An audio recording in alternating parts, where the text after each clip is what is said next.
Synchronicité Internationale a décidé de construire un temple kamite en terre ancestrale, en Afrique, parce que nous nous sommes rendus compte, nous avons conclu qu'il était impératif que nous ayons une institution religieuse panafricaine afrocentrique. Les enjeux de ce temple sont considérables. Sur le plan spirituel, il s'agit de nous réancrer dans notre matrice spirituelle culturelle en nous reconnectant avec nos ancêtres pour qu'ils puissent à nouveau nous guider, nous protéger, nous fortifier. Sur le plan psychologique, il s'agit de rompre avec le paradigme de satanisation de l'Afrique et de nous-mêmes en affirmant que nous sommes bel et bien divins et sacrés. Et sur le plan politique, il s'agit en fait de renvoyer ces religions, ces prophètes, ces divinités qui nous ont été imposées pendant l'esclavage et la colonisation et qui nous empêchent de nous remettre debout. Mwikalilomuya signifie devenir sacré. C'est donc ce dont il s'agit pour nous quand nous construisons ce temple, de redevenir sacré à nos propres yeux. Il s'agit pour nous de passer à l'acte de la renaissance africaine. Nous en parlons beaucoup de renaissance kamite par-ci, par-là, mais rien ne s'est encore matérialisé. Et donc, nous allons passer à l'acte en construisant ce temple qui nous permettra de nous libérer et de mettre en place un jeu dynamique de libération véritable de l'Afrique. Ce sera un lieu de prière, un lieu de vénération, un lieu d'adoration, un lieu de recueillement, un lieu de fortification spirituelle. Ce sera aussi un lieu de pèlerinage et d'initiation.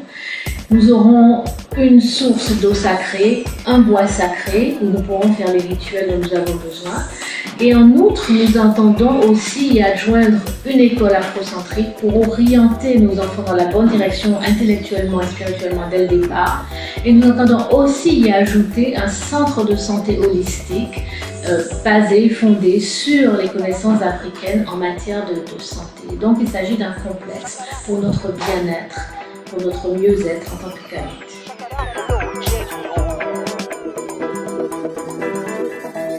Ce temple sera construit en Côte d'Ivoire, à Abidjan. Nous avons choisi ce lieu simplement parce que c'est en Côte d'Ivoire que notre première division a vu le jour et donc c'est important pour nous.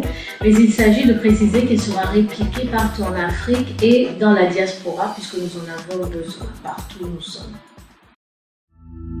Le temple est à l'intérieur d'une enceinte qui délimite l'aire sacré.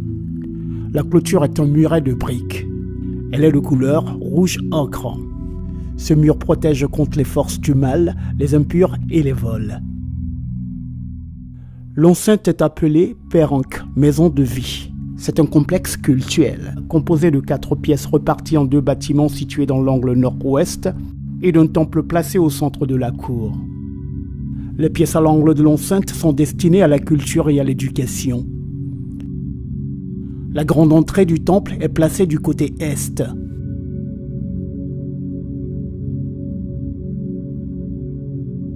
L'entrée de l'enceinte est une ouverture de la clôture et fait face à l'entrée du temple.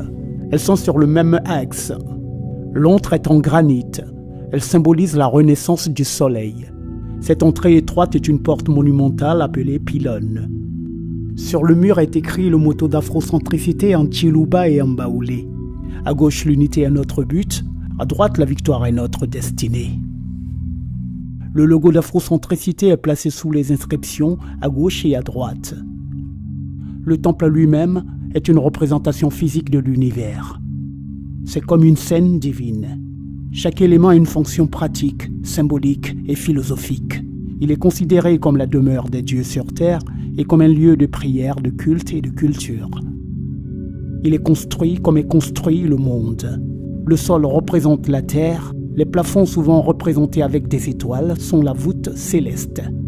Les colonnes représentent la végétation montante vers le soleil. La colonne centrale relie le ciel à la terre et représente la complémentarité entre l'homme et la femme. Ceux et celles qui contribueront à construire ce temple s'inscriront dans l'éternité puisqu'ils nous auront rempli leur mission de kamite. Et en outre, leur nom sera inscrit sur les murs du temple à l'intérieur. Afrocentricité Internationale a lancé une campagne sur GoFundMe. Donc, ceux et celles qui souhaitent apporter leur contribution devraient s'y rendre. Il n'y a pas de contribution trop petite ou trop grande. Chacun devrait donner en fonction de ses moyens et de sa conscience.